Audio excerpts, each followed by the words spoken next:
অসমত বহিৰাগত কোম্পানীয়ে গাহৰিৰ বজাৰ দখল কৰিব বুলি বিতৰ্ক চলি থকাৰ মাজতে মুখ্যমন্ত্ৰী ডক্টৰ হিমন্ত বিশ্ব শৰ্মাই সংবাদ মাধ্যমৰ আগত প্ৰকাশ কৰা মন্তব্যৰ প্ৰতিক্ৰিয়া ৰাইজৰ দলৰ মুখ্যমন্ত্ৰীৰ হাতত কোনো খবৰ নাই বুলি মন্তব্য কৰাৰ পাছতেই মুখ্যমন্ত্ৰীক উভতি ধৰিছে ৰাইজৰ দলে মুখ্যমন্ত্ৰীৰ ৰাইজৰ ৰোষত পৰাৰ ভয়ত পাভলতি মাৰিছে বুলি মন্তব্য ৰাইজৰ দলৰ সম্পাদক দেৱাংগ সৌৰভ গগৈ থাইলেণ্ডৰ কোনোবা কোম্পানীয়ে গাহৰিৰ বজাৰখনত অসমত যে বিনিয়োগ কৰিব খুজিছে সেই বিষয়ে তেওঁ অজ্ঞ নহয় কিন্তু যোৱা 22 জানুৱাৰী তাৰিখে তেখেতে নিজেই ইয়াতে তেখেতৰ ফেচবুক পোষ্ট মই ৰাখিছোঁ তেখেতে নিজেই ঘোষণা কৰিছিলে তেখেতৰ ফেচবুক পোষ্টত যে কোম্পানীৰ নেতৃত্ব বৰ্তমান গুৱাহাটীত আছে আৰু তেওঁলোকে ৰাজ্যখনত এটা গাহৰি আৰু কুকুৰা পালন গোট স্থাপন কৰিব বিচাৰিছে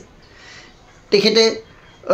সাৰুৱেন পোকফেন গ্ৰুপৰ অধ্যক্ষৰ সৈতে এটা অনলাইন ভিডিঅ' কনফাৰেন্স যোগে এটা অনলাইন বাৰ্তালাপো কৰিছে তেখেতে কৈছে যে তেখেতৰ কেবিনেট সদস্য শ্ৰী কৃষ্ণেন্দু পালৰ সৈতে দলটিৰ আলোচনা হৈছে আৰু তেখেতে তেওঁলোকক বিনিয়োগৰ কাৰণে আমন্ত্ৰণ জনাইছে কিন্তু মুখ্যমন্ত্ৰী ডাঙৰীয়া আপুনি এনেকুৱা ভেকু ভাওনা নকৰিব আমি জানো কোনো মন্ত্ৰীয়ে কোনো কেবিনেট মন্ত্ৰীয়ে কোনো সিদ্ধান্ত ল'ব নোৱাৰে যেতিয়ালৈকে আপোনাৰ অনুমতি নাপায়